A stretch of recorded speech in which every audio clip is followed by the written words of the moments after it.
Hi, this is Charting Man Dan of TheChartGuys.com, home of technical analysis education. Click the link for a free week trial, no credit card required, and gain access to our multiple live broadcasts daily, community chat room, educational videos, nightly watch lists, and more. Invest in your education and future and join the community today.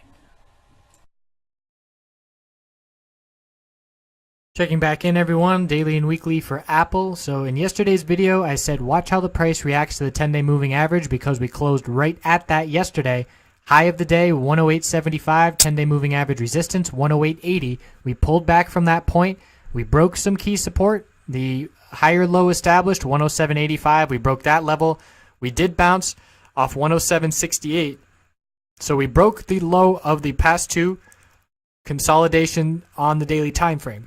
We did, however, close above those levels, and the close is what's important, so those supports are still maintained. We have the middle Bollinger Band support catching up. That's going to be around 107.60 at the open tomorrow.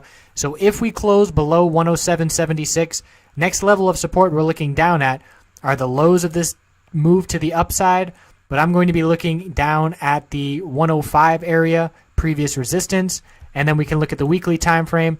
You can see supports all the way down at 103.40. So these 107.76 level is a very key point, and if we lose it and the middle Bollinger Band this week, there's not a whole lot of support established here. There are gap fills to be had. There's a gap at 106 even, a gap at 105.27. So the bearish MACD gave the heads up that we may be in for a little bit of a trend change.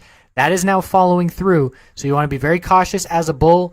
We see the markets showing weakness. Obviously, that is a contributing factor to this Apple pullback, but we are rejecting on the weekly from that 100-week moving average resistance, and even after that extremely bullish 7 out of the last 8 weeks, we are still in a lower high, lower low, longer-term downtrend on Apple, and that will be turned around if we can break 111.11, and so far we have topped out at 110.23. So the question now will be, how much pullback are we going to get? Will it just be normal healthy consolidation? And at this point, that is what appears to be the case.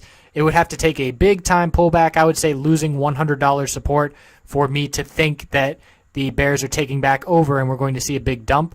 Obviously, what the Fed has to say, Yellen on Friday, and what the market reaction is going to be will have a big impact. But we could pull all the way back to this 50-week support, 103.40, and still be in a nice bullish uptrend, and looking bullish uptrend relative to the past few months, I should say, because the higher low and higher high pattern is very much intact. But in terms of the longer term trend, that's where that 111.11 level is key, and as long as it's resistance, we are still bearish long term. So the daily chart looking for some short term pullback, and we will be looking, there's a gap to fill down here as well, 97.44. We won't take our eyes off of that. But volume is going to be a key indicator, and right now there's no huge volume indicating a dump. This was volume indicating a dump here back at the end of July before earnings, increasing bearish volume, big time pullbacks, and we're not seeing that just yet.